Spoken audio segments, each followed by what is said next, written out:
اعوذ باللہ من الشیطان اللعین الرجیم بسم اللہ الرحمن الرحیم واتخذوا من دونه آلهة لا يخلقون شيئا وهم يخلقون ولا يملكون لأنفسهم ضررا ولا نفعا ولا يملكون موت ولا نشورا اللهم صل على محمد وآل محمد وعجل فرجهم سلام علیکم ورحمۃ اللہ وبرکاتہ۔ اللہ تبارک و تعالیٰ کا شکر ہے کہ سورہ فرقان جو قرآن مجید کا 25 نمبر کا سورہ ہے، اس کی آیت نمبر 3 کی تلاوت کا شرف میں نے حاصل کیا، جس کا ترجمہ یہ ہے کہ لوگوں نے اللہ کو چھوڑ کر ایسے معبود بنا لیے جو کسی چیز کو خلق نہیں کر سکتے بلکہ خود مخلوق ہے، اور وہ اپنے لیے بھی کسی نفع اور نقصان کا اختیار نہیں رکھتے، اور نہ وہ موت کا اختیار رکھتے ہیں، اور نہ حیات کا، اور نہ ہی اٹھائے جانے کا۔ سابقہ آیت میں بیان فرمایا کہ اللہ کا کوئی شریک نہیں ہو سکتا، کیونکہ خلق و تقدیر دونوں اللہ کے ہاتھ میں ہیں۔ اس آیت میں فرمایا جن چیزوں کو ان مشرکین نے معبود بنا رکھا ہے، ان میں یہ دونوں چیزیں نہیں ہیں، نہ خلق نہ تقدیر۔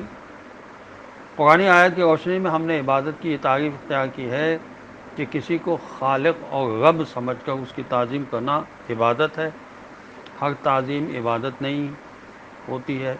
اس آیت سے بھی یہی تعظیم نکل آتی ہے کہ ان مشرکین نے ایسی چیزوں کو معبود بنایا جو لا یخلقون شیئا، کسی شے کی خالق نہیں ہیں، ولا یملکون، یعنی ربوبیت کے مقام پر بھی فائز نہیں ہے، چونکہ رب وہ مالک ہوتا ہے جس کے ہاتھ میں نفع و ضرر، موت و حیات ہوتی ہے۔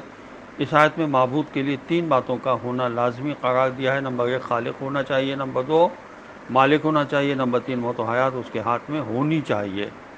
یہ تمام چیزیں علم حاصل کرنے سے حاصل ہوتی ہیں۔ سورہ مبارک عبس کی آیت نمبر 24 میں ارشاد رب العزت ہوا فَلْيَنظُرِ الْإِنسَانُ إِلَىٰ طَعَامِهِ، انسان کو چاہیے کہ اپنے طعام کے بارے میں غور کرے۔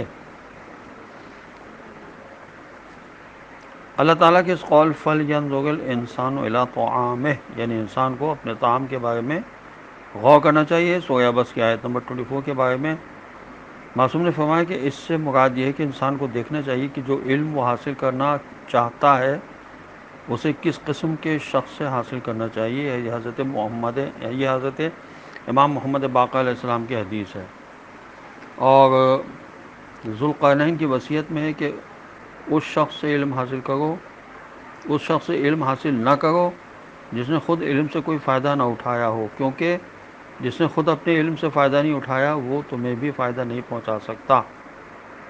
حضرت رسول اکرم صلی اللہ علیہ وسلم کی حدیث ہے صرف عالم ربانی سے ہی حاصل کیا جائے، اور عالم کی معرفت اس کی عقل سے ہوتی ہے۔ یہ امام موسی کاظم علیہ السلام کا فرمان ہے، اور حضرت رسول اکرم صلی اللہ علیہ وسلم کی حدیث یہ ہے کہ علم دین ہے اور نماز بھی دین ہے، لہذا غور کرو کہ تم یہ علم کس سے حاصل کر رہے ہو۔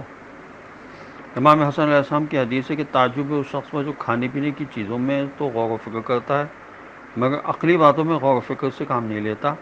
کھانے پینے کی چیزوں میں غور کر کے پیٹ کو تکلیف دینے والی چیزوں سے تو بچ جاتا ہے، لیکن عقلی باتوں کے بارے میں غور و فکر نہ کر کے اپنے سینوں کو ہلاکتوں کے حوالے کر دیتا ہے۔ اس سلسلے میں خدا کے نور کے بارے میں کچھ عرض کر دیتا ہوں۔ سورہ مبارکہ نور کی آیت نمبر 35 ہے، اللہ نور السماوات والارض، پوری آیت ہے۔ ابتدا میں ہے کہ خداوند عالم آسمان و زمین کا نور ہے۔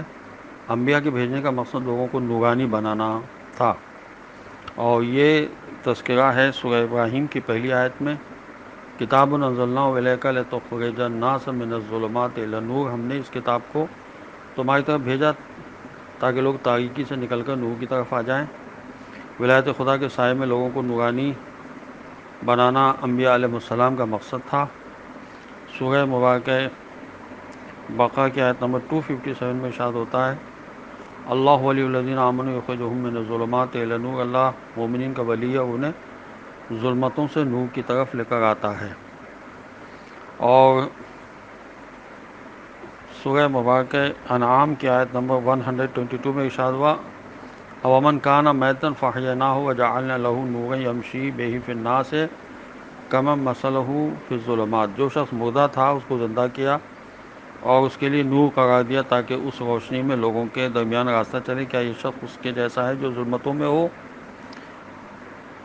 سورہ مبارکہ زمر کی آیت نمبر 22 میں ارشاد ہوا افمن شرح اللہ صدرہ للاسلام فہو علی نور من ربہ، جس کے سینے کو خدا نے اسلام کے لیے کشادہ کیا ہو وہ اپنے پروردگار کے نور سے ہے۔ خدا ہمیں دین کے علم کو حاصل کرنے اور اس پر سمجھ کر عمل کرنے کی توفیق عطا فرمائے۔ والسلام علیکم ورحمۃ اللہ وبرکاتہ۔